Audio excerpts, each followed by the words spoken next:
Alright, hello everyone. In this video we're going to look at naming conventions. This will not be a long video, but there are some of these little details that I want to have in separate smaller videos, just so if you have to come back it's a lot easier to find the information that you're looking for.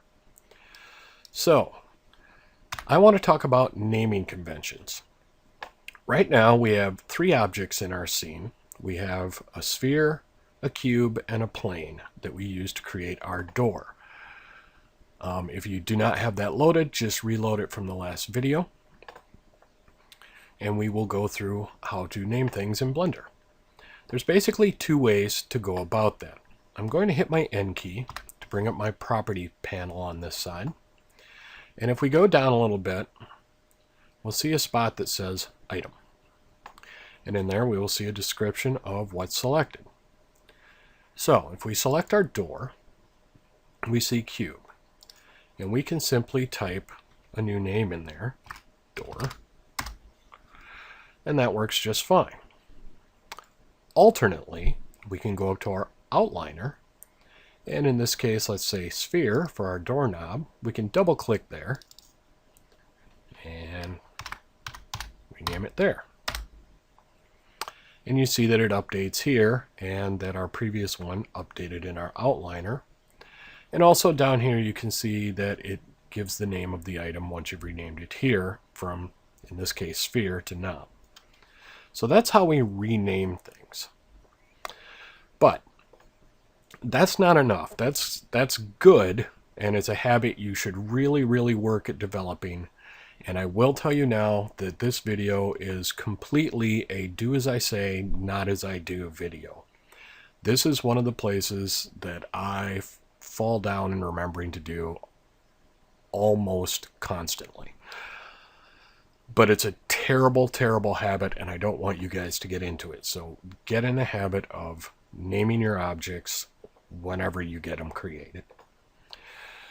Aside from naming your objects, in this simple scene we're fine, but what if we were building a very complex scene, say an entire house layout or something?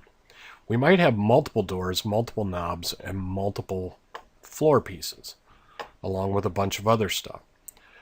So we need a naming convention that allows us to keep track of that as well.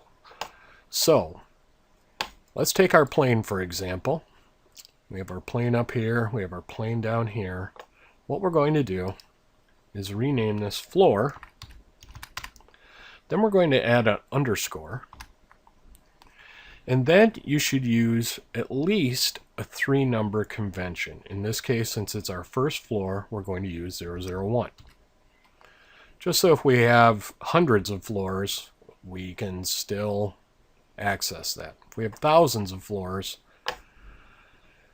well, you can go to a 4-number convention, or you can go to naming floors something else, like floor level 2, 001, or something like that. But it's just good habit. So let's go back,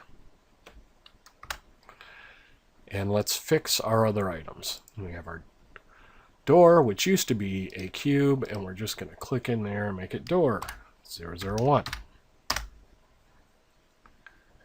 And then we have our knob, and we're just going to go in there and make that knob. Or, better yet, door knob underscore 001. Enter. And now we have everything properly named. We can see their name correctly in both our properties panel and our outliner. And when it's selected, we can see it down here in the corner. So, again, just a short video. I wanted to make sure that some of these things are easy to go back and find if you forget, so there will be a few very short videos, especially here in section 2, just so that you can come back and find it if you really need to. But this one's pretty simple, so we will skip the quizzes and we will skip the review because it was really about 1.5 minutes worth of information. We should be good. Let's move on to the next video.